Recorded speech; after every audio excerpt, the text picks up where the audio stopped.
संग चलो रे मोर संग चलोगा।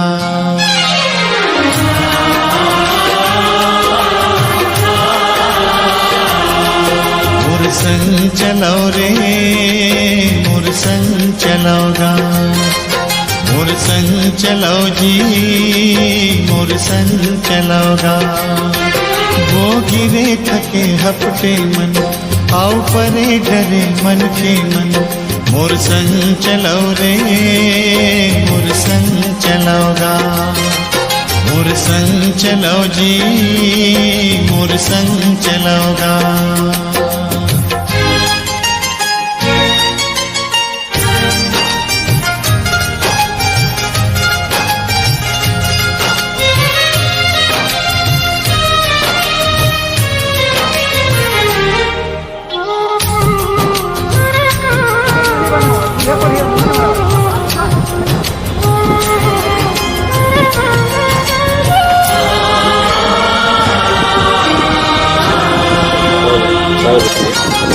हवा कहे मोर संग चलो आओ पानी कहे मोर संग बहो। रुखराई कहे संग फूलो फलो आओ माया कहे मोर संग रहो। हवा कहे मोर संग चलो आओ पानी कहे मोर संग बहो। रुखराई कहे संग फूलो फलो आओ माया कहे मोर संग रहो। छोड़ के चिंता ए दुनिया के, छोड़ के चिंता ए दुनिया मन के कस बने रहो रे। मोर संग चलो रे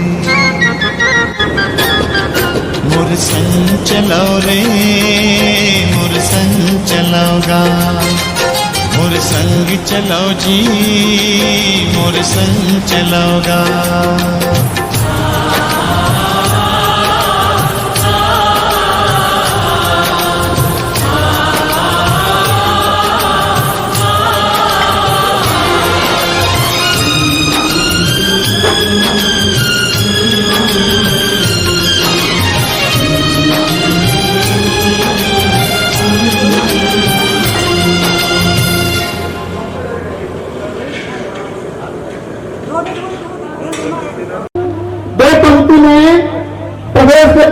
वर्ग स्थल में जहां भी कार्यकर्ता बैठे वो सभी यहाँ वर्ग स्थल में आकर अपना स्थान ग्रहण कर लें। सभी का मैं हृदय से अभिनंदन करता हूँ, स्वागत करता हूँ।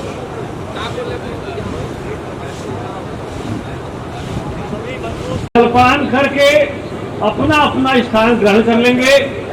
सामने की दो पंक्तियां भारतीय जनता पार्टी के वरिष्ठ नेताओं के लिए, क्षेत्र के नेताओं के लिए, भारतीय जनता पार्टी के, ये भारतीय जनता पार्टी का वर्ग है और भारतीय जनता पार्टी की पहचान अनुशासन है। नवीन प्राण चाहिए, नवीन पर्व के लिए नवीन प्राण चाहिए। नवीन गाया करते गीता है जहाँ खेत में हल्के नीचे आदर्श जहाँ पे परमेश्वर का धाम है। दिशा पुकारती की साधना करो सफल, मुक्त गीत हो रहा नवीन राग चाहिए। उनसे निवेदन है कि वो अपना मंच पर स्थान करें। प्रदेश अध्यक्ष आदरणीय पवन साय जी, संदीप शर्मा जी, भारतीय जनता पार्टी ग्रहण करें। और अब अपना कार्यक्रम को आगे बढ़ाते हुए आप सबसे निवेदन करता हूं कि जो भी लोग मंदिर परिसर में, इस वर्ग स्थल में, बाहर गार्डन में, मंच पर कहीं पर भी हैं, वो 2 मिनट के अंदर अपना स्थान ग्रहण करेंगे और वर्ग की मर्यादा को बनाए रखने में हमें सहयोग प्रदान करेंगे। राजकुमार चाहर जी के साथ संयुक्त रूप से पूजन, अर्चन, दीप प्रज्वलन। जहाँ बलिदान हुए मुखर्जी है, वो है। पंडित दीनदयाल जी अमर रहे, अमर रहे, अमर रहे। पंडित दीनदयाल जी अमर रहे, अमर रहे, अमर रहे। किसान मोर्चा जिंदाबाद, जिंदाबाद, जिंदाबाद। किसान मोर्चा जिंदाबाद, जिंदाबाद, जिंदाबाद। जय जवान, जय किसान, जय जवान, जय किसान। भारत माता की जय। ओम प्रकाश चंद्रवंशी जी से निवेदन करूंगा कि अतिथियों का बेच के द्वारा और जो हमने साहित्य और मिनट्स बनाए हैं वो फाइल यादव जी, केदार कश्यप जी, बहन पिंकी शिवराज शाह जी, हमारे अवधेश जैन जी, अंशासीन अतिथियों का हो गया भाई साहब, हो गया। चलिए, स्वागत करें। उनके सहयोगी के रूप में कोमल सिंह राजपूत जी, बबलू शर्मा जी, आप आ जाएं और ही से स्वागत होगा और काम को गति देंगे। समय की अनुशासन की बाध्यता में भी करवा लेंगे। एक उपस्थिति रजिस्टर में एक रिकॉर्ड रहता है, वो नियमानुसार।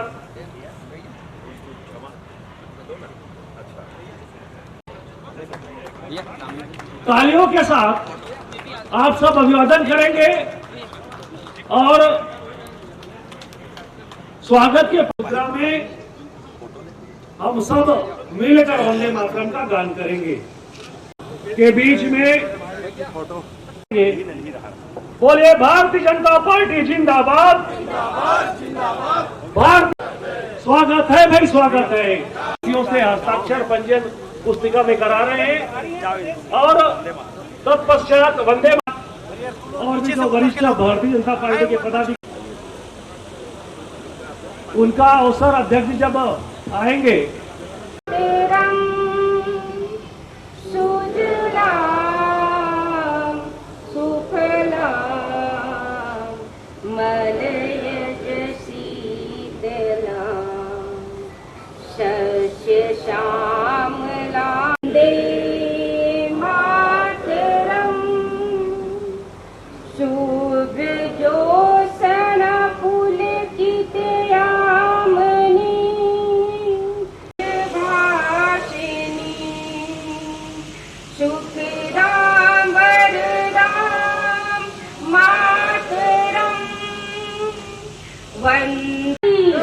भारत माता की वंदे वंदे। पवित्र उनकी गोद में आज भारतीय जनता पार्टी किसान मोर्चा के इस प्रांतीय प्रशिक्षण शिविर में हमारे बीच हमारे लाडले नेता विश्व नायक देश के प्रधानमंत्री श्री नरेंद्र मोदी जी के सदन में फतेहपुर सीकरी से सांसद, देश के किसानों के लिए संघर्ष करने वाले, भारत माता के गोद को हरी भरी रखने के लिए संघर्ष करने वाले हमारे भारतीय जनता पार्टी के किसान मोर्चा के सम्माननीय राष्ट्रीय अध्यक्ष, हम सब के बड़े भैया राजकुमार चाहर जी, आप सब उनका स्वागत में ताली बजाकर स्वागत करेंगे। हम सब के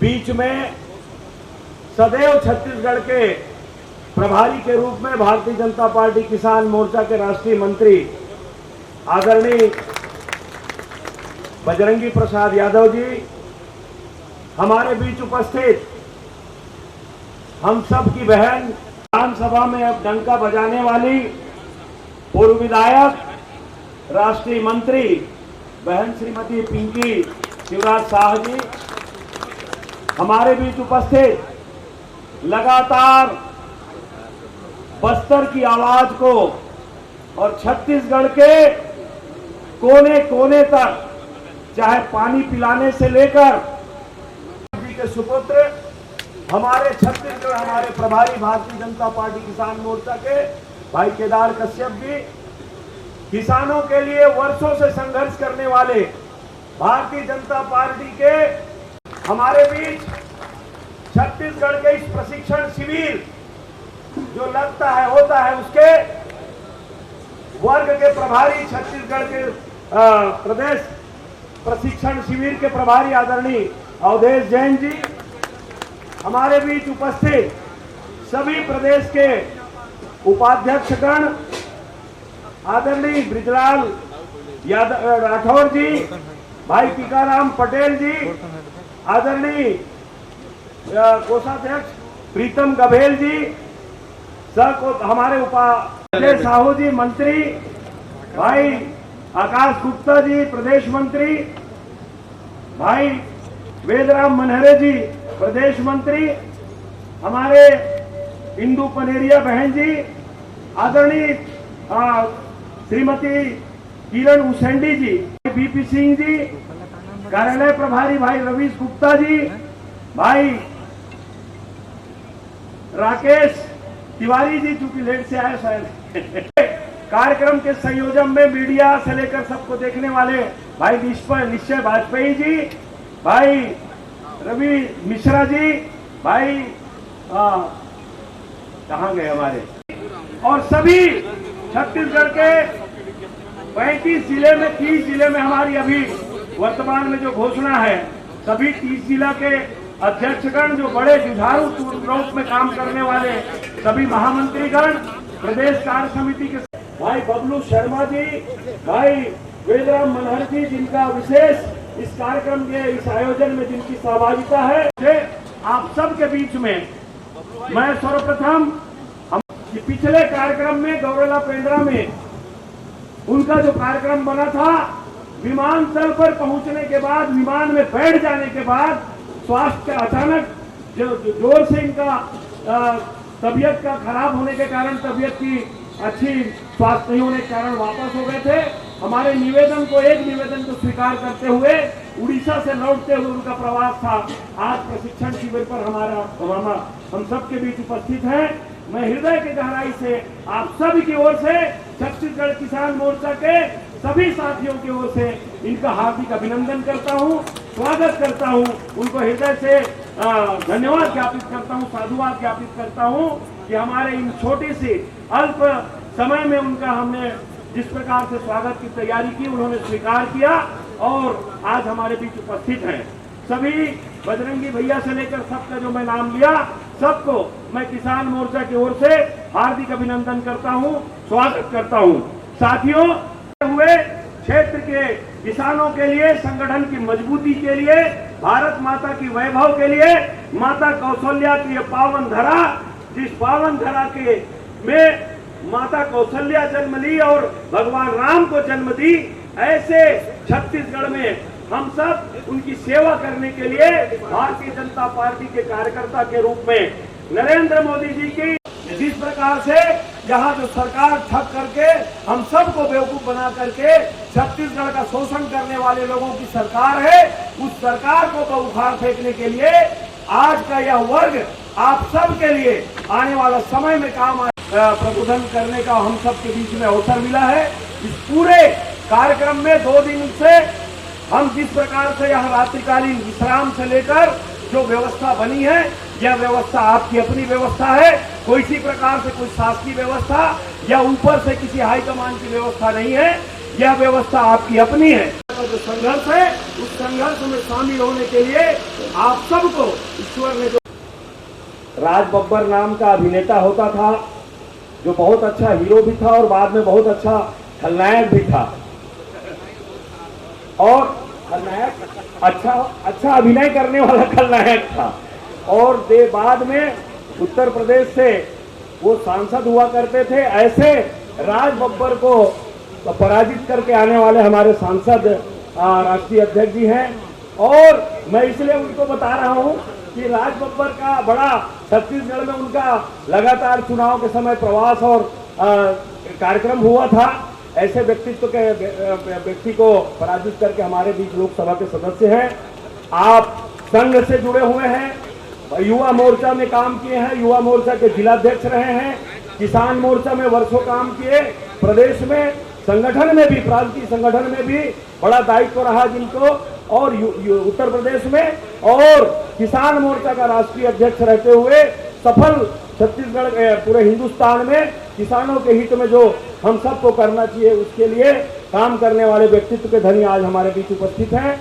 मैं सीधे राष्ट्रीय अध्यक्ष जी को निवेदन करते हुए कि आप हमारे बीच आपका संबोधन हमारे कार्यकर्ताओं को प्रेरणा, हमारे कार्यकर्ताओं जो अनुभूति आपसे मिलेगी उसको सबको हम सब ग्रहण करते हुए आज 2 दिन जो प्रशिक्षण शिविर है उसका सब हम सब आनंद से लेंगे, यही बात कहते हुए उद्घाटन सत्र के मुख्य अतिथि और मुख्य वक्ता सांसद और भारतीय जनता पार्टी किसान मोर्चा के राष्ट्रीय अध्यक्ष आदरणीय राजकुमार चाहर जी से मैं निवेदन करता हूं कि वो आए और भारतीय जनता पार्टी किसान मोर्चा के कार्यकर्ताओं का संपूर्ण मार्गदर्शन करें।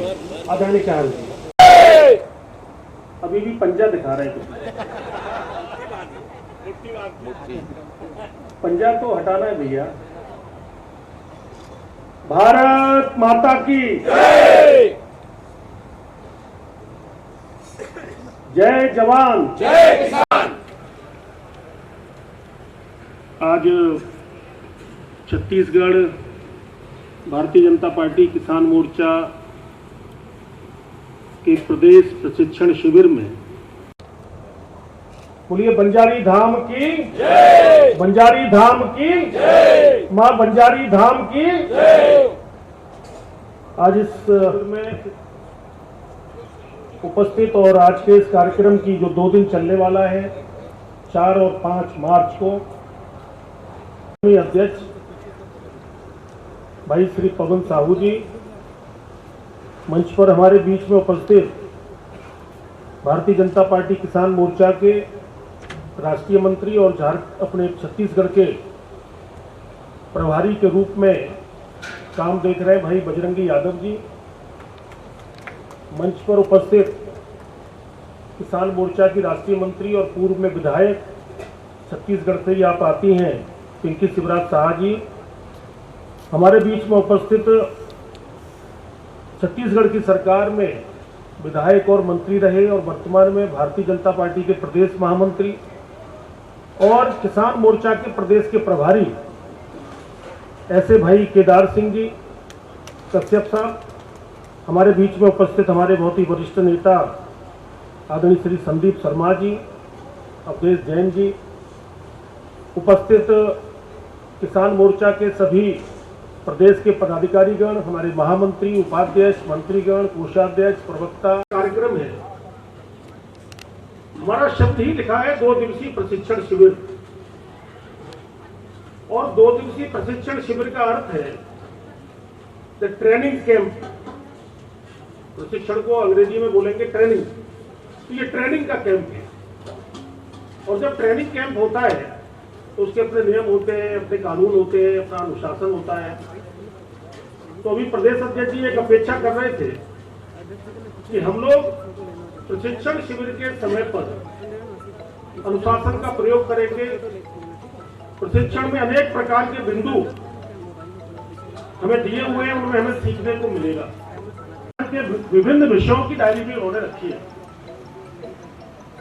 और संभवतः हम लोग छत्तीसगढ़ के कोने कोने से अलग अलग जनपदों से दूर दूर से आए हैं, अपने व्यक्तिगत कार्यों को छोड़ा है, अनेक महत्वपूर्ण कार्यों को हमने छोड़ा है कि आपके अंदर कितनी शक्ति का संचार हो जाएगा। अब अन्न और जल छोड़ के व्रत रखना आसान है, लेकिन मोबाइल के व्रत को पूरा करना बड़ा मुश्किल है।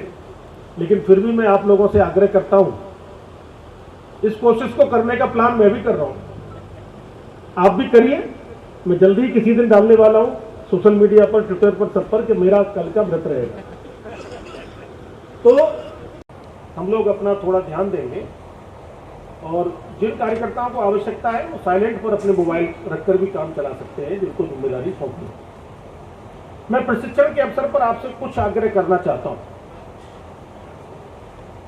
हम अनेक प्रकार के कार्य प्रशिक्षण में सीखते जाएंगे। प्रशिक्षण आवश्यक क्यों है? अन्य दलों में पार्टियों को प्रशिक्षण नहीं होते, भारतीय जनता पार्टी में पार्टी का भी प्रशिक्षण होता है, मोर्चों का भी प्रशिक्षण होता है, मोर्चों के प्रदेश के प्रशिक्षण होते हैं और जिले के भी प्रशिक्षण होते हैं। और अभी आप लोगों को बड़ी प्रसन्नता होगी, आदरणीय संतोष जी ने इस विचार को हमारे अंदर प्रबल किया। उन्होंने कहा कि या तो प्रदेश के एक राष्ट्रीय प्रशिक्षण शिविर करें, फिर प्रदेशों के प्रशिक्षण शिविर करें, फिर जिलों की करें। तो उसमें हमने तय किया कि हम जोन वाइज प्रशिक्षण शिविर करेंगे। के अध्यक्ष और महामंत्री, इतनी बड़ी संख्या में लोग एक जगह एकत्रित हैं, आपस में एक दूसरे का परिचय हो रहा है, संबंध बन रहा है, एक दूसरे के हम विजिटिंग कार्ड को और मोबाइल नंबर को आदान प्रदान कर रहे हैं, तो एक संबंध बनते हैं, रिश्ते बनते हैं, एक लैंग्वेज है, सीखने को मिलता है। तो हमने इस प्रकार से पूरे देश भर में हमने 9 स्थानों पर। मोर्चे का मतलब होता है किसी भी संगठन का मोर्चा। तो मोर्चा कौन लेता है? मोर्चा वो लेता है जो फ्रंट पर जाकर लड़ता है। मोर्चे का अर्थ क्या है? फ्रंट पर जाके लड़ना, सबसे आगे रहकर भूमिका निभाना, प्रथम पंक्ति में रहकर काम करना, यह हमारा मोर्चे का मतलब होता है। और आज किसान मोर्चा के बारे में मैं हमेशा एक बात बोलता हूं कि महिला मोर्चा हमारी पार्टी का महिलाओं के बीच में संगठन करता है। तो क्या महिला मोर्चा की महिला किसान मोर्चा में हो सकती है कि नहीं हो सकती? हो सकती है ना। युवा मोर्चा का जैसे महिलाओं का मोर्चा है तो महिलाओं तक सीमित है, उसमें पुरुष नहीं आ सकते। युवा मोर्चा में एक उम्र की सीमा है, 30 साल 35 साल के आसपास तक, तो वो युवा मोर्चे में एक उम्र की सीमा है। ओबीसी मोर्चा में एक सामाजिक समीकरण की सीमा है, एससी मोर्चा में भी एक सामाजिक समीकरण की सीमा है, जनजाति मोर्चा में भी एक सामाजिक समीकरण की सीमा है, और अल्पसंख्यक मोर्चा में भी एक सामाजिक समीकरण की सीमा है, जहां न कोई समीकरण की सीमा है, न कोई जाति का बंधन है, न कोई उम्र का बंधन है। अगर कोई मोर्चा है तो सारे मोर्चों का समायोजन कहीं होता है, तो किसान मोर्चा के अंदर सारे मोर्चों का समायोजन। आवाज नहीं आई। मोर्चे में मोर्चा, किसान मोर्चा, मोर्चे में मोर्चा, किसान मोर्चा। तो मोर्चों में भी कोई मोर्चा है तो उसका नाम है किसान मोर्चा। क्या मेरी सिफारिश किसी हमारे नेता ने की और वो मान ली गई? केदार जी ने किसी का प्रस्ताव रख दिया, उसको स्वीकार कर लिया गया? तो केदार जी ने, उदाहरण के लिए कह रहा हूं, अगर केदार जी ने किसी अच्छे कार्यकर्ता का नाम सुझाया और वो नाम दायित्व में भी आ गया, उसे चलाएगा कौन? केदार जी चलाने वाले हैं क्या? हमको स्वयं चलाना पड़ेगा। केदार जी आपने नाम सुझाया था, वो नाम काम नहीं करता, तो हमको क्या केवल सिफारिश ही रहना है? मैं आप लोगों से, क्योंकि ये परिवार बैठा है मेरा, और परिवार के लोगों से हर तरह की बात करनी चाहिए जो परिवार के हित में हो। आज किसान मोर्चा के मेरे पदाधिकारी साथी कार्यकर्ताओं के हित में जो होगा, उन बातों को मैं याद रख रहा हूं। साथियों,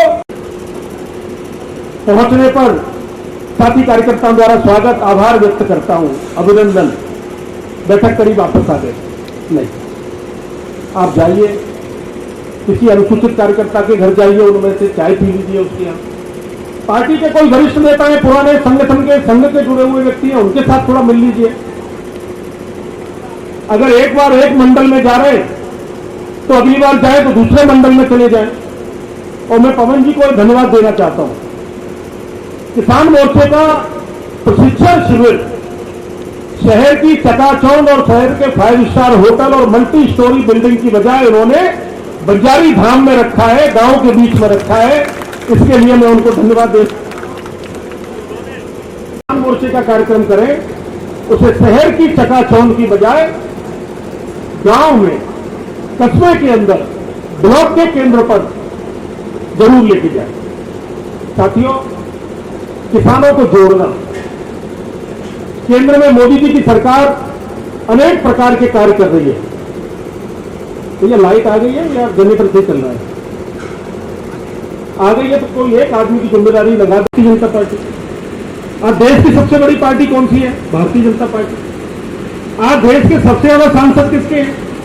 आज देश के सबसे ज्यादा एमएलए किसके हैं, देश के सबसे ज्यादा जिला पंचायत के अध्यक्ष किसके हैं, देश में सबसे ज्यादा मेयर किसके हैं, देश में सबसे ज्यादा जिला पंचायत के मेंबर किसके हैं, देश में सबसे ज्यादा पार्षद किसके हैं, देश में सबसे ज्यादा ग्राम पंचायत के लीडर किसके हैं। जो भी उठाकर देखो वो भारतीय जनता पार्टी।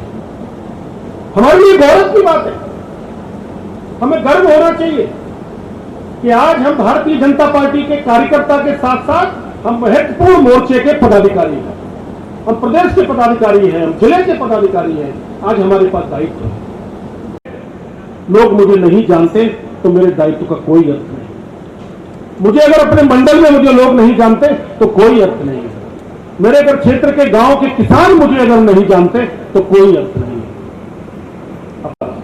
कि अगर आपकी पहचान बने, अगर आपका किसान मोर्चे के पदाधिकारी के साथ साथ किसी जिले से आवाज आनी चाहिए, अगर जिले का नाम लिया जाए कि उस जिले के अंदर किसानों का सबसे बड़ा नेता कौन है, तो आवाज आनी चाहिए कि उस जिले का मेरे किसान मोर्चे का जिलाध्यक्ष किसानों का सबसे बड़ा नेता है जो उस जिले के अंदर रहता है। मेरा प्रदेश का पदाधिकारी अगर किसी जिले से आता है तो उसका नाम होना चाहिए कि किसानों का अगर सबसे बड़ा नेता है तो मेरा प्रदेश का वो पदाधिकारी है। ये पहचान हमारी बननी चाहिए। ये पहचान कब बनेगी? ये पहचान हमारी जब बनेगी जब हम किसानों के हित और अधिकार के लिए संघर्ष करेंगे।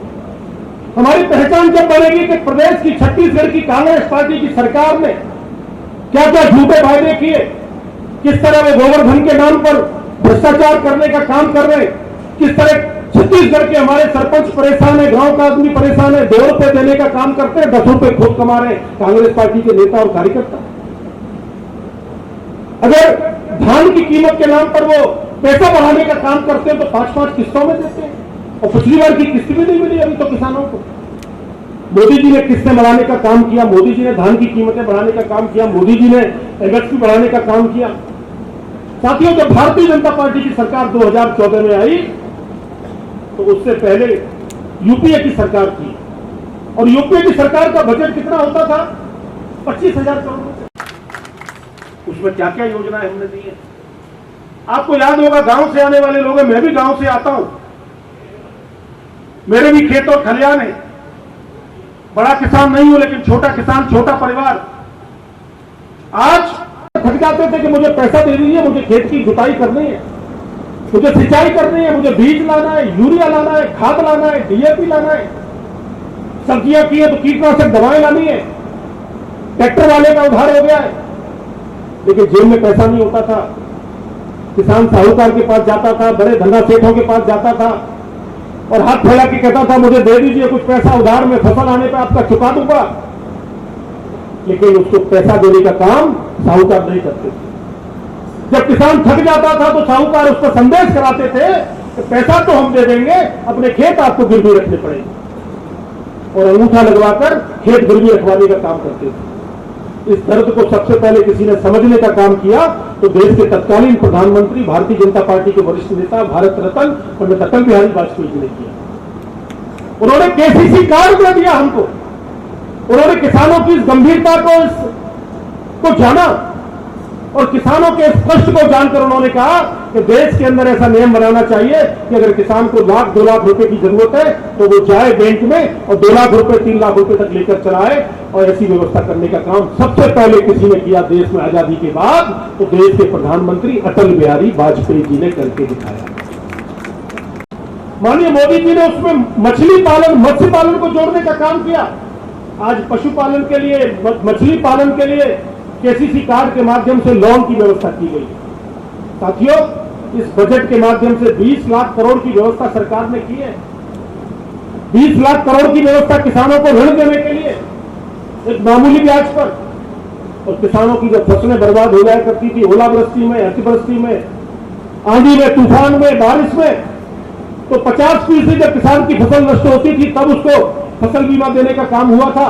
लेकिन फसल बीमा देने का काम भी माननीय अटल बिहारी वाजपेयी जी ने शुरू किया, और आज उसी फसल बीमा पर 30% भी आपका नुकसान होता है तो आज किसान को उसकी भरपाई होती है। वो अलग बात है कि छत्तीसगढ़ की सरकार किसानों को उसके मुआवजे का काम नहीं करती है।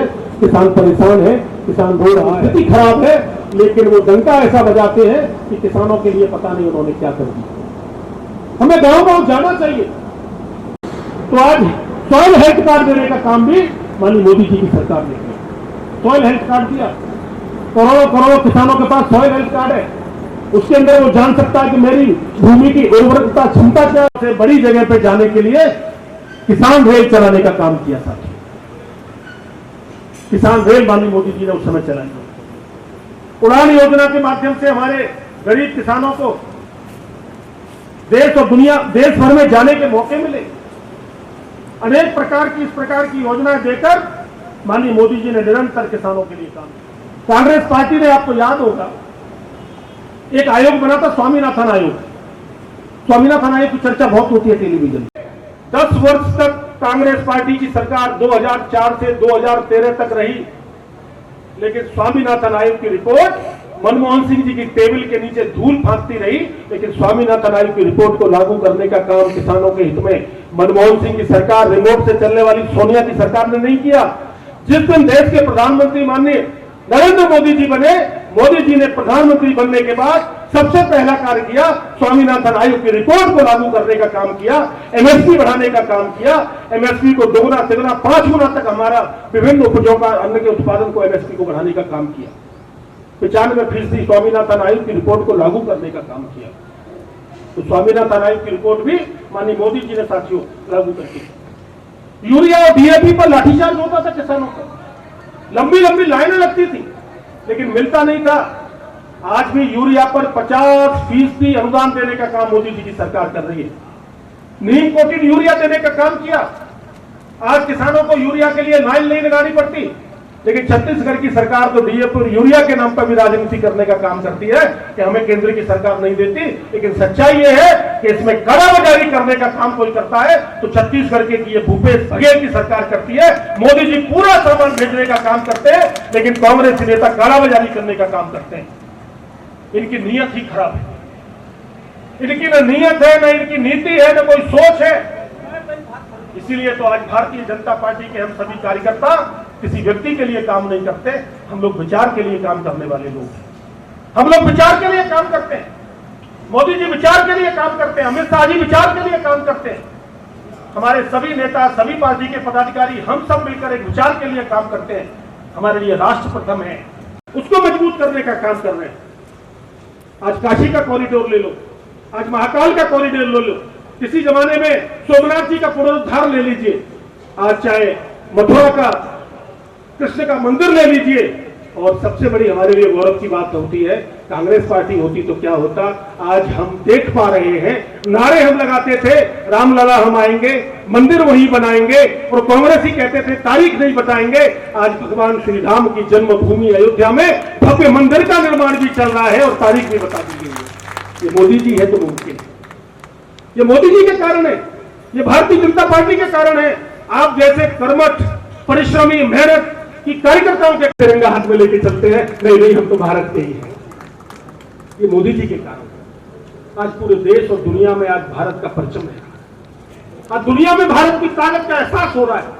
आज भारत की शक्ति का ये आपके कारण, आज मोदी जी के कारण ये एहसास हो रहा है साथियों। तो हमें गौरव होता है कि हम आज ऐसी पार्टी के कार्यकर्ता हैं, हमें गौरव होता है कि हम उस पार्टी के दायित्ववान कार्यकर्ता हैं। तो इसलिए हमें अपनी जिम्मेदारी को और समझने की जरूरत है। अभी पानी रोक दीजिए भैया, अभी जरूरत नहीं, ये हमारी जिम्मेदारी है। हम लोग अपने कर्तव्य का, साथियों हम लोग जब भोजन करते हैं तो आपको एक चीज का एहसास होता होगा कि भोजन करने के बाद कहीं ना कहीं हमारे मुंह में कड़वापन आता होगा। एक कहीं ना कहीं मुंह में जायका में कड़वापन आता है। उसका कारण क्या है? उसका कारण है अत्यधिक यूरिया, अत्यधिक डीएपी, रासायनिक खादों का प्रयोग, कीटनाशक दवाओं का प्रयोग। आज हम अन्न के उत्पादन के सूर्य उगाना है, अंबर से ऊपर ऊंचा जाना है, एक नया भारत बनाना है, एक नया भारत बनाना है। इन्हीं शब्दों के साथ हम सब मिलकर किसान मोर्चा के प्रभारी भी हैं साथ ही साथ, और इस सत्र की अध्यक्षता करेंगे किसान कोमल सिंह राजपूत जी और ओम प्रकाश चंद्रवंशी जी। मंच पे माला पहना के स्वागत करना है। आदरणीय पांडे जी से ससम्मान को विदा करा के परघा के लाएं। हमारे इस सत्र के गवाह रहेंगे।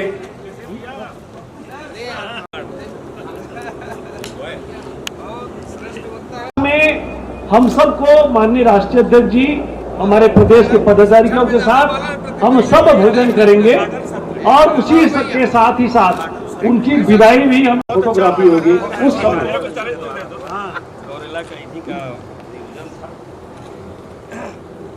मैं अब इस प्रथम सत्र में सम्मान ग्रहण करें।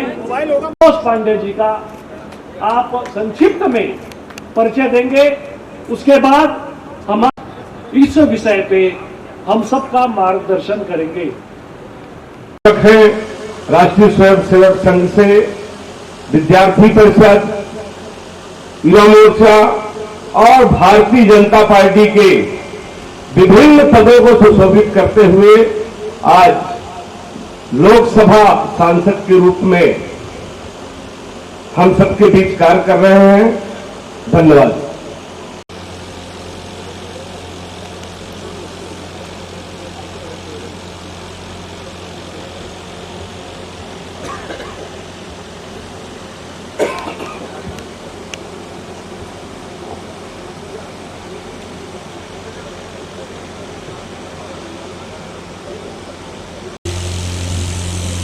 के 2 दिवसीय किसान मोर्चा के प्रशिक्षण वर्ग में आज इस सत्र के और हम सब लोग भेंट मुलाकात जब होती है तो उनकी विद्वता हम सभी परिचित हैं। तो शुरुआत श्री गणेश और हमारे किसान मोर्चा के सबसे बड़े अधिकारी के द्वारा हुआ है। ये जो सत्र है व्यक्तित्व विकास और से बार बार यदि किसी पे जोर दिया जाता है तो कहते हैं कि कौशल विकास, व्यक्तित्व विकास के माध्यम से शारीरिक, बौद्धिक, जिसको हम सर्वांगीण विकास कहते हैं, ऐसे इस विकास की ओर लेकर के जाते हैं। मित्रों, हमारा जो प्रशिक्षण वर्ग है वास्तव में यहीं से शुरुआत होता है। और जैसे छत्तीसगढ़ी में कहते हैं, हमारे यहाँ गांव में, देहात में जैसे रखिया बारी में है, कोहड़ा है बारी में, तो जैसे वो फूल के बाद लोई धरते तो हमारे यहाँ के सियान मन, बाबा मन या घर के सियान का थे इसको काबर वो बढ़ोना है, ओकर विकास करना है। एवं कखनो नजर मत लगे और उन्हें तो ढाक करके पशु पक्षी और बेंद्रा से या जते भी लोग आ सकते हैं ओला वह सब प्रकार से ढक करके फिर उसका विकास करते हैं, उसको बढ़ाते हैं। और वो जब परिपक्व हो जाता है तो फिर उसका उपयोग करते हैं। सामान्य भाषा में और इसी को कृष्ण जी गीता में कहते हैं, मुक्त संगो नहमवादी धृत्युत्साह समन्विता सिद्धया सिद्धयो निर्विकार कर्ता सात्विक उच्चये। मुक्त संगो नहमवादी धृत्युत्साह समन्विता, यानी हर स्थिति में, चाहे वो निराशा में हो, चाहे आशा में हो, चाहे किस निष्ठावान है, जनता के बीच जाने वाला होना चाहिए। एक क्या बोले बहन जी? जनता के बीच जाकर जवाब सवाल कर। हाँ, यानी सब प्रकार से सब प्रकार की जानकारी है तो जवाब सवाल कर सकते हैं। हाँ, जानकारी के साथ सबसे बड़ी बात। और क्या बोले भैया? कोई सामने वाले बोल दो। अनुभवशील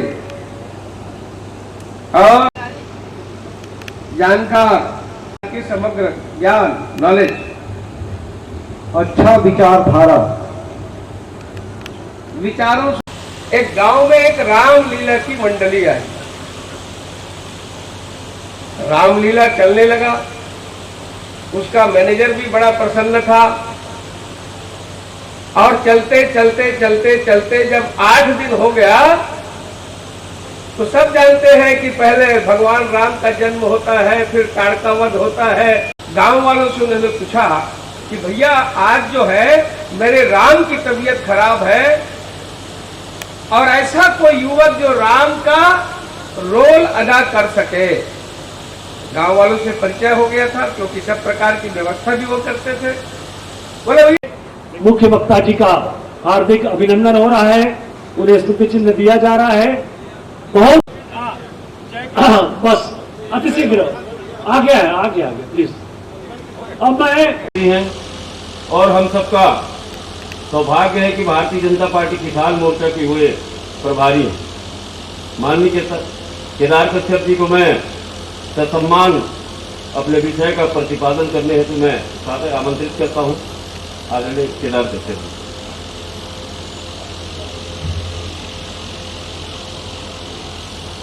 बोले भारत माता की, भारत माता की, बंगारी माता की, बंगारी माता की। भारतीय जनता पार्टी जिंदाबाद, भारतीय जनता पार्टी जिंदाबाद, भारतीय किसान मोर्चा जिंदाबाद। आज के हमारे इस सत्र की अध्यक्षता कर रहे माननीय श्री टीकाराम पटेल जी और हमारे किसान मोर्चा के सभी पदाधिकारी, मोर्चा के सभी हमारे सम्मानीय अध्यक्ष और जो यहाँ पर अपेक्षित हैं, ऐसे हमारे व्यवस्था की बहुत अच्छा लगा और बहुत अच्छा मतलब एक आत्मीय माहौल था। ऐसा लगा कि मैं घर में बैठ के खा रहा हूँ। और इस प्रशिक्षण में बहुत कुछ हम लोगों को सीखना भी है, बहुत कुछ हमको जानना है।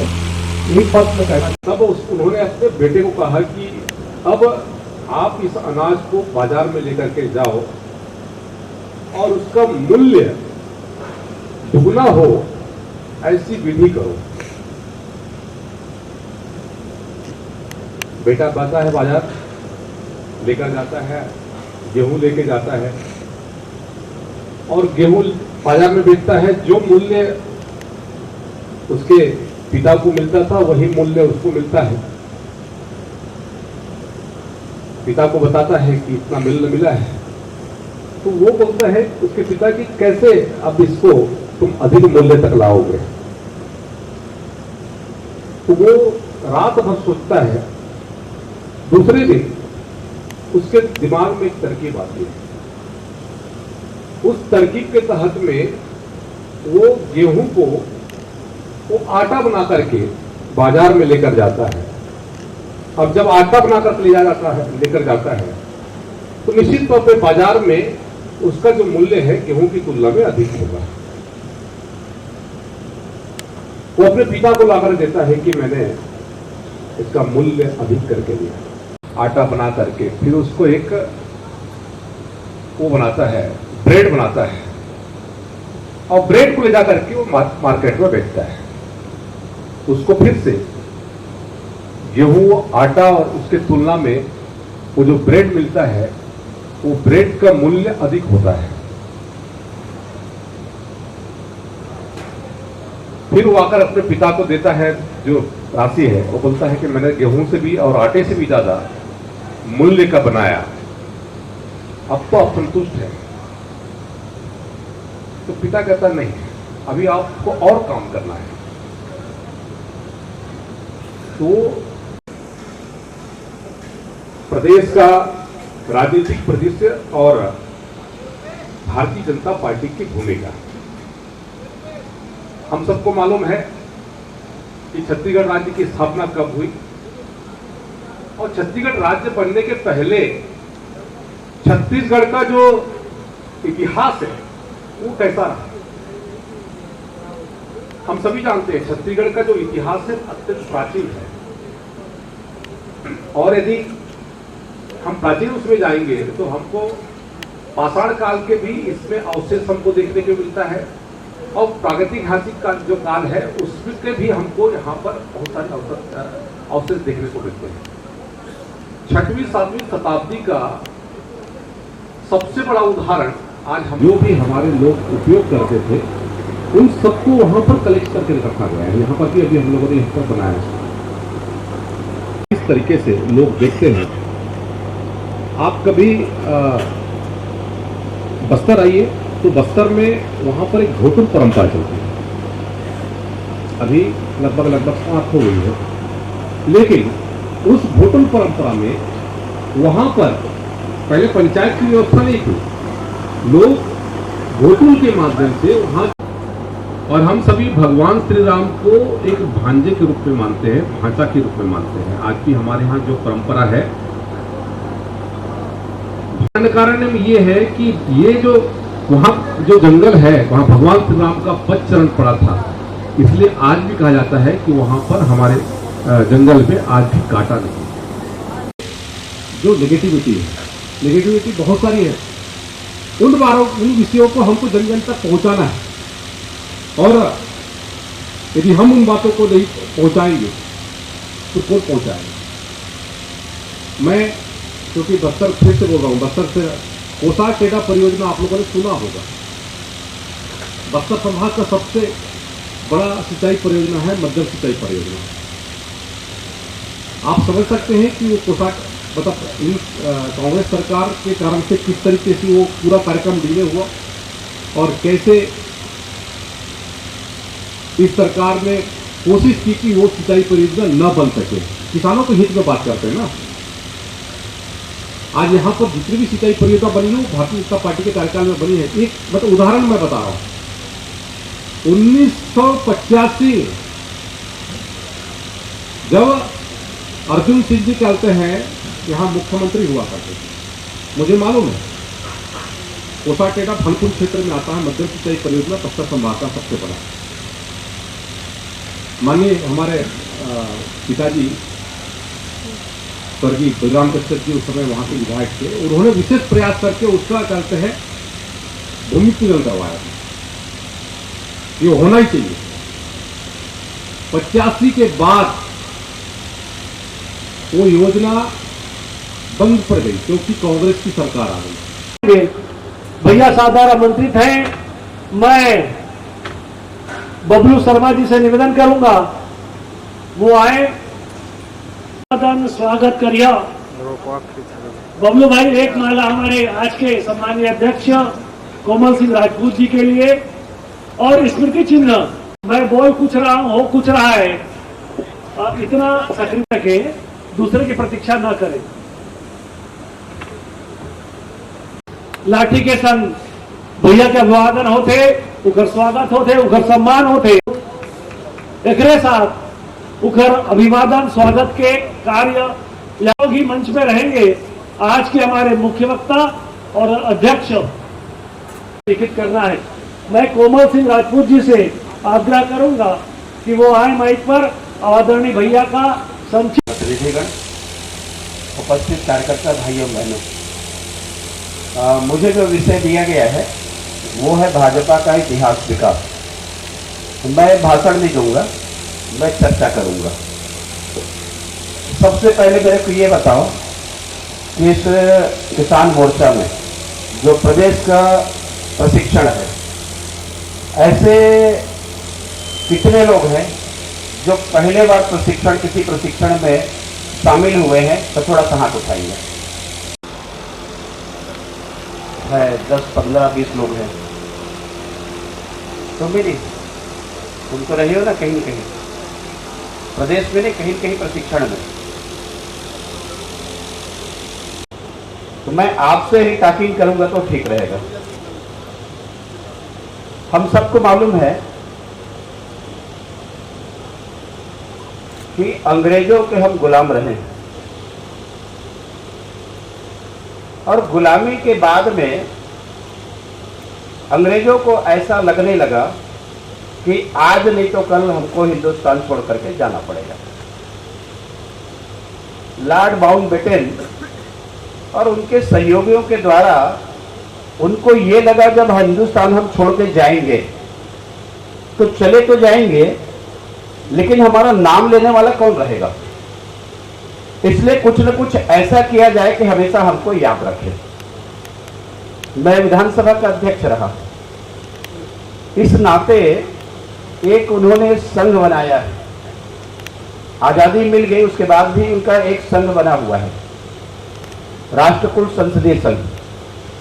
उसमें हम लोग साल में एक बार कहीं न कहीं विदेश यात्रा जाते हैं, और उसका बुलाने का मेन मकसद है, जो मैं जाने के बाद समझा हूँ, 5 साल जाने के बाद 5 साल अवसर मिला विधानसभा अध्यक्ष के रूप में, कि कहीं न कहीं वहाँ ये प्रतीक हमको एहसास कराता है कि आप लोग गुलाम रहे। एक बार ऑस्ट्रेलिया में गया था, तो ऑस्ट्रेलिया में वहाँ पर एक रेड कार्पेट बिछा हुआ है, एक रेड चेयर लगा हुआ था। रेड चेयर में हम देखे कोई नहीं है तो जाके बैठ गए, हमारे साथ थे, उसको बोले हम फोटो खींचो ऐसा करके। तो एक अभिभाषण होता है। वैसे ही बहुत सारे देश में आज भी वो रानी विक्टोरिया आती थी। अब तो राजा बन गए, अब राजा आ जाएंगे नहीं तो इसके पहले, और केवल एहसास दिलाने के लिए कि कभी हमारे गुलाम रहे। मैं विधानसभा अध्यक्ष रहा तो यहाँ भी पूरे देश में उसका वाचन होता है, वो दिवस है। तो एक दिवस में पूरे देश में वाचन होता है, तो वहां से लिख के भेजते हैं। हम लोग उसको नहीं पढ़ते, हिसाब से बना करके पढ़ते हैं, लेकिन मूल उसका आशय वही है कि हमारे गुलामी के प्रतीक, कि कहीं ना कहीं ये हमारे गुलाम रहे हैं। और इसलिए वो संसदीय कुल के सम्मेलन में जाने का अवसर मिलते रहता है। हम तो विरोध इसलिए नहीं किए कि इसी बहाने फोकट में जाने का अवसर मिल जाता है, नहीं तो बंद हो जाएगा करके। वास्तविक में उसकी आवश्यकता नहीं है, लेकिन हम इसलिए विरोध नहीं किए भाई इसी बहाने जाने का अवसर मिल जाएगा। और गए 5 साल में 15-20 देश में घूम के आए सम्मेलन के बाद में। तो जाते जाते उन्होंने क्या किया, द्विराष्ट्र के आधार पर आजादी हमको मिली, भारत के साथ में एक नए पाकिस्तान को उन्होंने निर्माण कर दिया, और निर्माण करने के बाद भी वो चले गए। एक दूसरा किसको लिया गया, जो जानते हैं वो बताते जाए। दूसरा किसको लिया गया, डॉक्टर भीमराव अंबेडकर को, जिनको एक दूसरे से शेयर कराते जाऊंगा ना, आपकी जो विद्वता है बाकी लोगों को भी मालूम हो, जानकारी हो। कुछ मैं बताऊंगा, कुछ आप लोग बताते जाना, कुछ नए हैं उनको बताते जाना, वो जान जाएंगे। तो 2 लोगों को लिया गया। डॉक्टर भीमराव अंबेडकर बने कानून मंत्री, डॉक्टर श्यामा प्रसाद मुखर्जी बने उद्योग मंत्री। और उस समय क्या हुआ कि देश को आजादी मिली तो पाकिस्तान को बहुत सारा पैसा हमको देना पड़ा एवज में, यहां के संपत्ति के एवज में, और देना पड़ा तो हमारी आर्थिक स्थिति खराब थी। डॉक्टर श्यामा प्रसाद मुखर्जी भविष्य को देखा कि क्या होगा, और उन्होंने आर्थिक स्थिति मजबूत करने के लिए कुछ बड़े उद्योगों की स्थापना की, जिसमें बंगलोर का है, एरोनॉटिक्स का है, आपका विशाखापट्टनम का जलपोत का है, आपका चितरंजन का लोकोसेट का है, सेंद्री झारखंड का, बिहार का फर्टिलाइजर का कारखाना जो देख के मैं आया हूं। अभी बहुत पैसा दिए मोदी जी, नए कंस्ट्रक्शन चल रहे हैं वहां पर। तो इस प्रकार से देश में बहुत सारे औद्योगिकरण का काम डॉक्टर श्यामा प्रसाद मुखर्जी जी के द्वारा किया गया। किसी ने आवाज ये नहीं उठाई कि गांधी जी की हत्या संघ वालों ने नहीं किया है, और संघ के ऊपर जो प्रतिबंध लगाया गया उसके खिलाफ में कोई बोलने वाले नहीं थे। तो ऐसा संघ भी चाह रहा था कि कोई ना कोई ऐसा राजनीतिक दल बने जो हमारी आवाज उठा सके। डॉक्टर श्यामा प्रसाद मुखर्जी जी जब वहां पर उद्योग मंत्री थे, और इसी बीच में 18 अप्रैल 1950 नेहरू लियाकत समझौता। नेहरू लियाकत मतलब वहां के पाकिस्तान के और हिंदुस्तान के बीच में एक समझौता हुआ।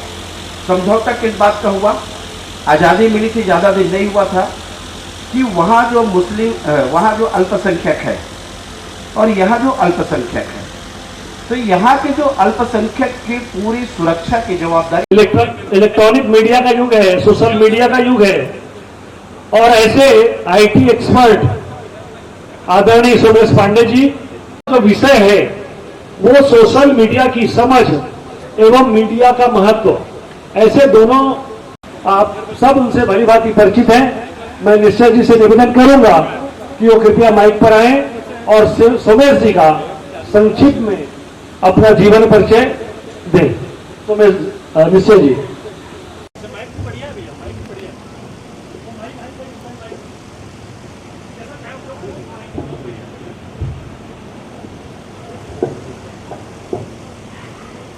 आज हम सब यहाँ इस 2 दिवसीय सम्मेलन में हम सब किसान मोर्चा के सभी साथी यहाँ एकत्रित हुए हैं और इस बंजारी धाम में जहाँ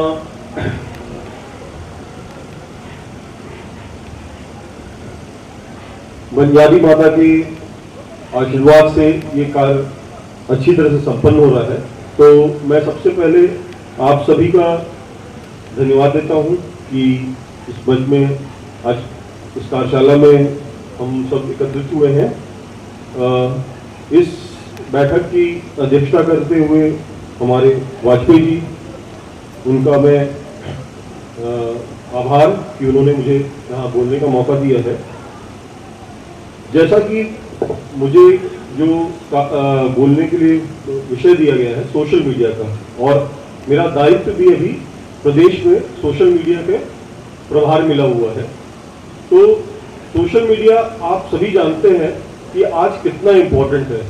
हम लगातार देख रहे हैं कि किस प्रकार लगातार चेंज आता है। हम एक समय था जब विषय को पहुंचने में बहुत समय लगता था, कभी कबूतर की बात आती थी, कभी घोड़े में दौड़ के इंसान जाता था। वो समय दौर पार होते होते चिट्ठी का दौर आया, चिट्ठी लिख के वो कभी पहुंचता था, और समय बहुत मीडिया, प्रिंट मीडिया और टेलीविजन मीडिया, इस प्रकार ये कार्य लगातार बढ़ते बढ़ते आज हम सोशल मीडिया तक पहुंच गए हैं। सोशल मीडिया का महत्व क्या है, हम सोशल मीडिया क्यों हमारे बीच में, हम आज इस कार्यशाला में सोशल मीडिया की बात कर रहे हैं। सोशल मीडिया का महत्व इसलिए है हमारी बातें दूसरों तक उनको ज्ञात हो सके, उनको पता लग सके कि मैं क्या बोलना चाहता हूं, आप इसको समझ सके। तो इसके लिए सोशल मीडिया का पूरा तंत्र बना है और एक महत्वपूर्ण इसका योगदान मिलता है कि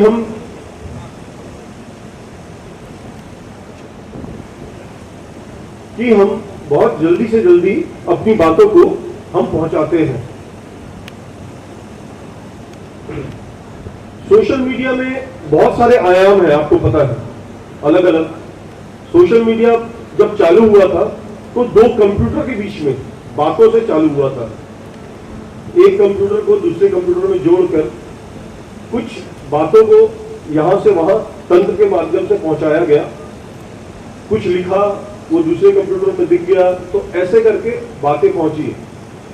पहले टेक्स्ट आता था, आप वो जमाना जानते हुआ, तो हमको राउटर जोड़ के कंप्यूटर में फोन का लाइन जोड़ के उससे कंप्यूटर को कनेक्ट करना पड़ता था, और वहां से हम जोड़ के उस विषय को दूसरों तक भेजते थे टेक्स्ट के माध्यम से। समय बदला, ग्राफिक्स आ गया, हम जो है फोटो को भी भेजना शुरू किए, और अब आप वीडियोस को भी भेज सकते हैं। और ऐसे ही जब बदलता गया, युग बदलता गया, तो आज आपके हाथ में सोशल मीडिया आ गया। मोबाइल के माध्यम से आपको कंप्यूटर की जो आपका मोबाइल आपके हाथ में है, इसी के माध्यम से आप कहीं ना कहीं सोशल मीडिया से लगातार जुड़े रहते हैं। जैसा कि अलग अलग समय में पहले एक छोटी सी चीज भेजने में हमको बहुत समय लगता था, पर आज जो चेंजेस आ रहे हैं उसमें हमने देखा, पहले 2G का आया था, फिर 4G आया, आज 5G आने वाला समय हमारे भारत में।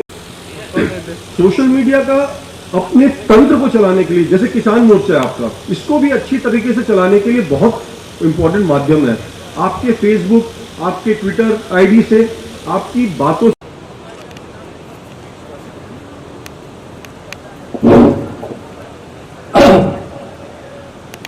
बहुत ही फुर्ती से हम अपने कार्य को आगे बढ़ाएंगे।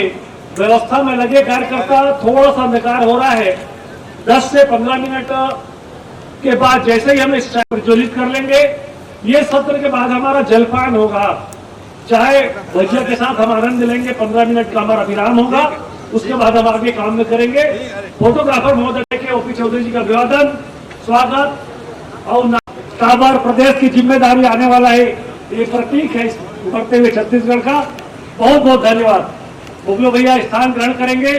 मैं कार्यक्रम की अध्यक्षता करने वाले ओपी चंद्रवंशी जी से निवेदन करूंगा, आप माइक पे तत्काल, जिसको सभी कार्यकर्ता जानते हैं, अपने परिचय के मोहताज नहीं हैं।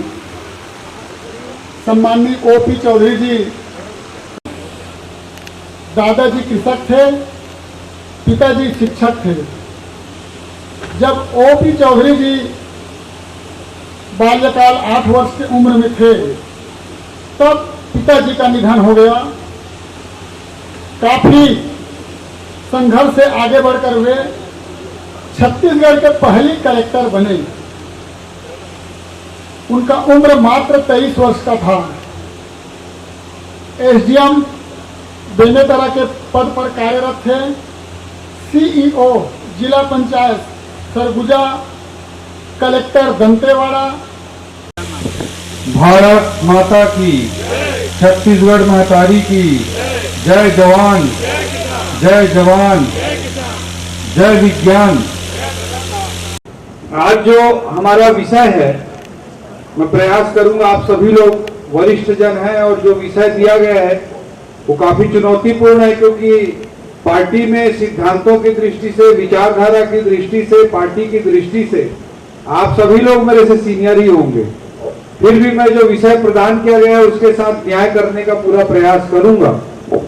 थोड़ा शॉर्ट सेशन लेंगे, छोटा सा सत्र लेंगे। जो मूल विषय है, भारतीय जनता पार्टी का वैशिष्ट एक पक्ष है और बदली हुई परिस्थितियों में भारतीय जनता पार्टी की हम सब जो लोग हैं उनकी भूमिका क्या है, इन दो विषयों पर संक्षिप्त में हम आज चर्चा करेंगे। भारतीय जनता पार्टी का वैशिष्ट, भारतीय जनता पार्टी अलग क्यों है, इसके लिए मैं 2-3 बिंदु ही रखना चाहूंगा। सबसे महत्वपूर्ण विषय है कि किसी पार्टी का उद्भव कैसे होता है, उससे उसका चरित्र निर्धारित होता है। इसलिए भारतीय जनता पार्टी के वैशिष्ट को हमको समझना है, तो हमको समझना पड़ेगा कि कांग्रेस की कैसी भूमिका रही या कांग्रेस का उद्भव कैसे हुआ है।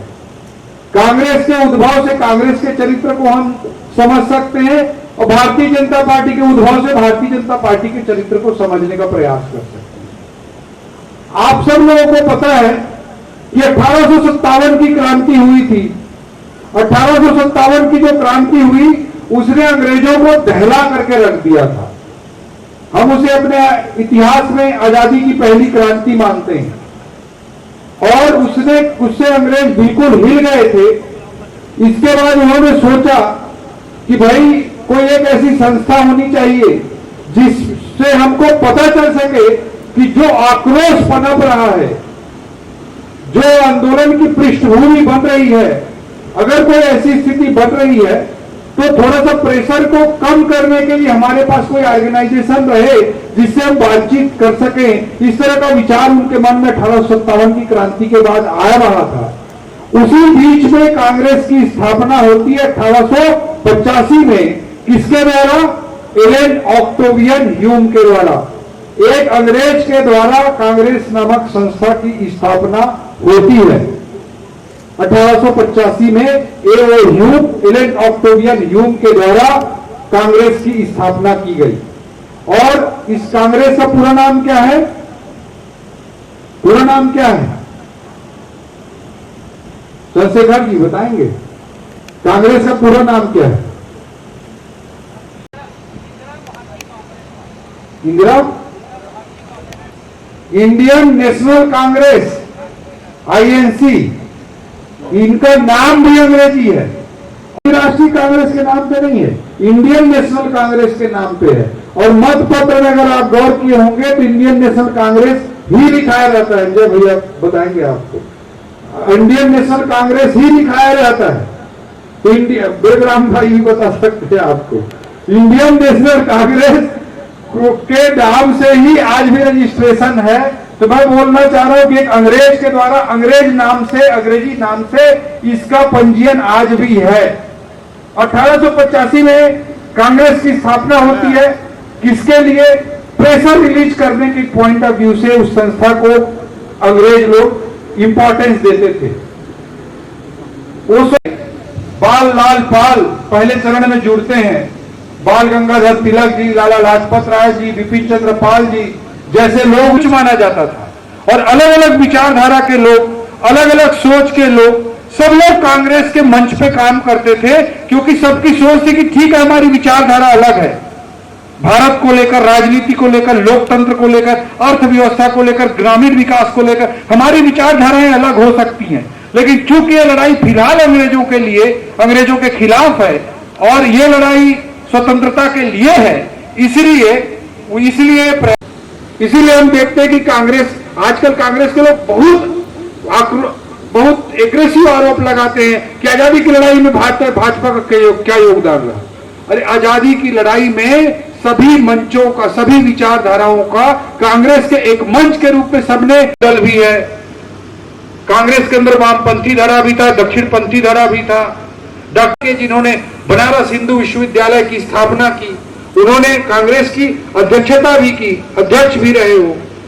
अटल बिहारी वाजपेयी जी भारत छोड़ो आंदोलन में पूरा बढ़ चढ़कर हिस्सा लेते हैं। क्यों? सब अपनी विचारधारा को अपनी साइड में रख के सब आजादी के आंदोलन में कूद पड़े थे, क्योंकि अंग्रेजों को पहले भगाओ, स्वतंत्रता अर्जित करो, यह मूल ध्येय था। लेकिन जैसे ही देश को आजादी मिलती है थी और उसे एक सेवा के संस्थान के रूप में परिवर्तित कर दिया जाना चाहिए। लेकिन उस समय हम देखते हैं कि जैसे जेपी हैं, जयप्रकाश नारायण है, उन्हें डिप्टी प्राइम मिनिस्टर का पोस्ट ऑफर हुआ था, पर उन्होंने कहा कि हमारा रोल खत्म हो गया आजादी का, अब हम समाज सेवा करेंगे। और इस सोच के साथ वो डिप्टी प्राइम मिनिस्टर, उप प्रधानमंत्री के पद को छोड़ के बिहार के गांव में चले जाते हैं और अपने समाज सेवा में अपने तरीके से लग जाते हैं। विनोबा भावे जी को हम देखते हैं। ऐसे बहुत सारे लोग थे जो सक्रिय राजनीति से अलग हुए और कांग्रेस को चाहते थे कि राजनीतिक इस्तेमाल इसका राजनीतिक पार्टी के रूप में नहीं होना चाहिए। लेकिन दुर्भाग्य की बात है कि आजाद भारत में कांग्रेस के राजनीतिक उपयोग नहीं, राजनीतिक दुरुपयोग इस कांग्रेस पार्टी से राजनीतिक रूप से जोड़ दिया गया। और जब ये सब चलने लगा तो आप सब लोगों को, हम सब लोगों को ज्ञात है कि डॉक्टर श्यामा प्रसाद मुखर्जी जी कैबिनेट मंत्री थे, उद्योग मंत्री का उनके पास प्रभार था, फूड मिनिस्टर, उद्योग मंत्री का उनके पास प्रभार था। और वो उनके भी आप लोगों को ज्ञात ही होगा कि उनको अपने कैबिनेट में सम्मिलित करने की मंशा के साथ नहीं गए थे पंडित नेहरू। पंडित नेहरू जो लिस्ट लेकर गए थे उसमें न डॉक्टर श्यामा प्रसाद मुखर्जी जी का नाम था, न बाबा साहब अम्बेडकर का नाम था। वो तो गांधी जी ने कहा था कि पंडित नेहरू, जवाहरलाल जवाहरलाल की कैबिनेट नहीं बन रही है, ये कैबिनेट आजाद भारत की बन रही है। और उन्होंने डॉक्टर मुखर्जी का नाम और बाबा साहब अम्बेडकर का नाम जोड़ा था, नेहरू ने नहीं जोड़ा था। कांग्रेस के लोग बोलते हैं कि हम बड़े दिल के थे, जिसे श्यामा प्रसाद मुखर्जी जी को कैबिनेट मंत्री बनाए थे, कि बाबा साहब अम्बेडकर को बनाए थे, ऐसा बिल्कुल नहीं था।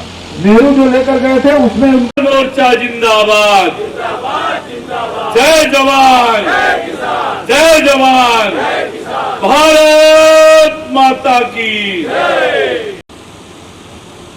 पार्टी के हर एक कार्यकर्ता प्रशिक्षण अनिवार्य है।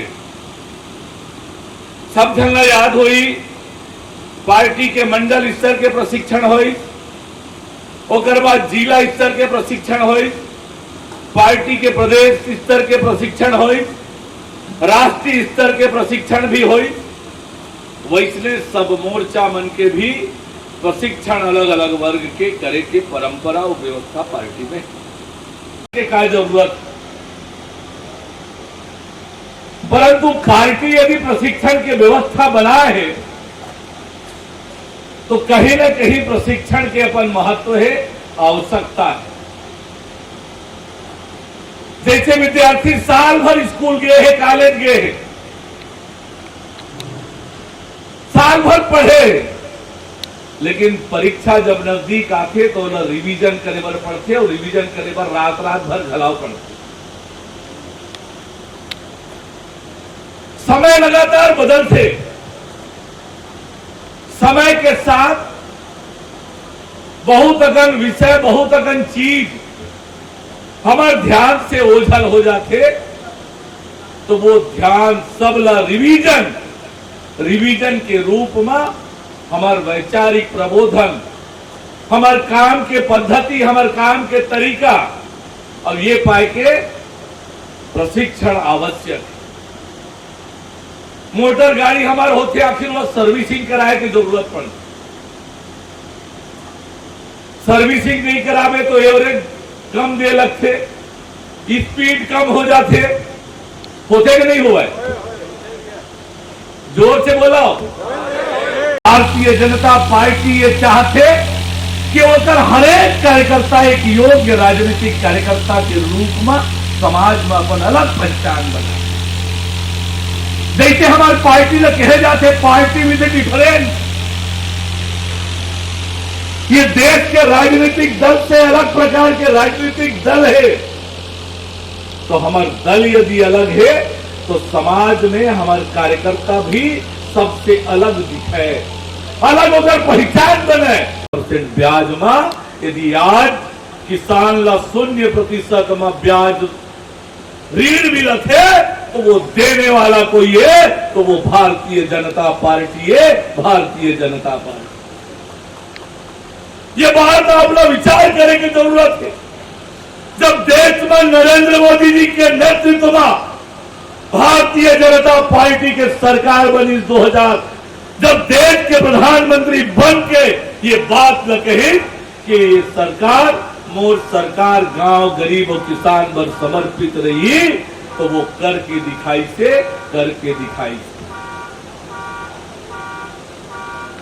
4 किलो गुलाब के पंखुड़ी से स्वागत सड़क बनाए के काम ये निर्लज कांग्रेसी मन करत है। ये बात ल जनता के बीच ले जाए की जरूरत, और बेशर्मी के हद तो तब हो गए जब वो कांग्रेसी मन कही थे वो गुलाब की पंखुड़ी के हमन हर्बल गुलाल बना दिए, हर्बल गुलाल बना दिए। काकर माथा में मलबे भाई, अपन माथा में टीका लगा ले हो कांग्रेसी, काकर बना रहे, पैर में रौंदाए हुए गुलाब के पंखुड़ी के स्व सहायता समूह से हर्बल गुलाल बनवा के छत्तीसगढ़ की जनता के गाल में उला लगवाबे, जिनमें पैदल चलाए बर उला लेके आए रहे। ये बेशर्मी के हद है, ये छत्तीसगढ़ के जनता के अपमान, छत्तीसगढ़ के गाड़ी जनता के गाढ़ी कमाई के पैसा के ये उपयोग ये कांग्रेसी ऐसे करत। भूपेश बघेल के सरकार कांग्रेस सरकार ला उखाड़ फेंक के ये छत्तीसगढ़ ला अटल जी के सपना के अनुरूप बनाए बर 2023 में कमल खिलाए के काम हम सब ला करना है। अब के निवेदन अवागला करत हुए मैं अपन बात में समाप्त करत हूँ। बोला अच्छा लगे कि किसान मोर्चा के ये प्रदेश के प्रशिक्षण वर्ग अनेक धार्मिक पवित्र स्थल में होते, निश्चित रूप से सब किसान मोर्चा के हमारे पदाधिकारी पूरा ताकत लगा के एकजुट होके छत्तीसगढ़ के किसान मल्ला एकजुट करके ये छत्तीसगढ़ से ये अन्यायी सरकार, ये अत्याचारी सरकार, ये भ्रष्टाचारी सरकार ला उखाड़ के फेंके बर किसान पूरा ताकत लगा के काम कर ही ऐसे विनती करत हुए मैं अपन बात में समाप्त करत हूँ। किसान मोर्चा के पूरा टीम पवन साहू और पूरा टीम ला ये प्रशिक्षण वर्ग आयोजित करे बर बहुत बधाई और शुभकामना देते हुए अपन बात में समाप्त करत हूँ। जय जोहार, जय छत्तीसगढ़। आप सबसे आग्रह है सब अपने स्थान में खड़े होकर उनका अभिवादन करें और स्थान से अभी उठने का समय। हाँ, नवीन कान्या जी तत्काल फुर्ती के साथ आएंगे। समय का बड़ा अनुशासन है और हमारे प्रदेश की जिम्मेदारी द्वारा अभिवादन किया, हृदय से धन्यवाद करते हैं। अब मैं कार्यक्रम को गति देते हुए आज के इस मंच की अध्यक्षता करने वाले सम्मानीय अग्रवाल जी से निवेदन करूंगा कि आप सदर माइक पे है। मैं उनको ससम्मान आमंत्रित करता हूं अपनी बात को हम सबको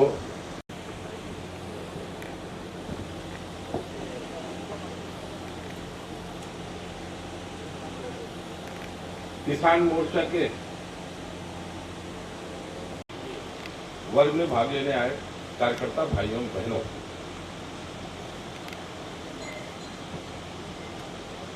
किसान मोर्चा के इस प्रशिक्षण वर्ग में मुझे किसानों से संबंधित ही विषय दिया गया है और मेरा विषय है किसानों को आत्मनिर्भर बनाने हेतु कि हमारे देश में बहुत बड़ी संख्या भूख से मृत होती थी।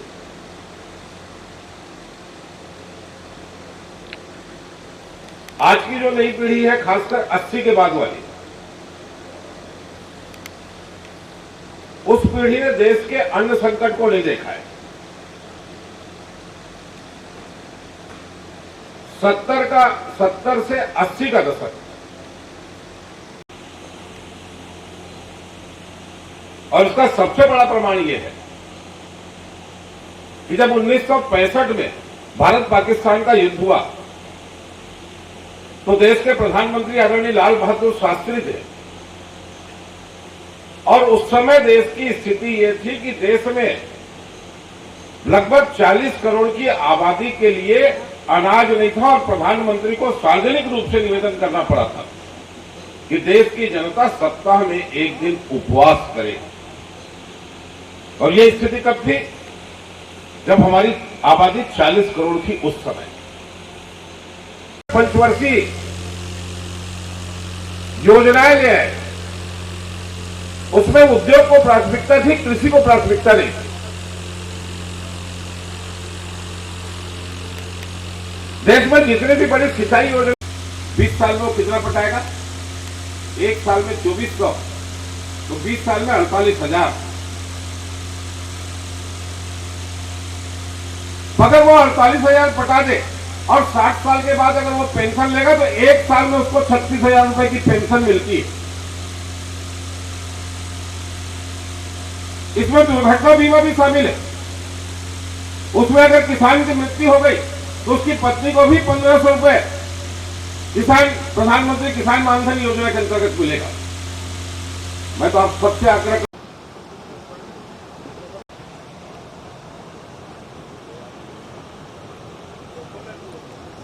जवाहरलाल नेहरू, जो कि पाश्चात्य की विचारधारा की अच्छी बातों को स्वीकार करके इसे भारत में क्रियान्वित किया, इसका आगे चर्चा करेंगे। दूसरी थी समाजवादी अर्थव्यवस्था। समाजवादी अर्थव्यवस्था भी एक पाश्चात्य की विचारधारा थी जिससे लोकनायक जयप्रकाश नारायण, अच्युतघन जैसे नेता इसका नेतृत्व कर रहे थे। साम्यवादी अर्थव्यवस्था जिसके मानवेंद्रनाथ राय जैसे नेता नेतृत्व कर रहे थे, जो कि बाद में उस विचारधारा को त्यज्य समझ करके त्याग दिए।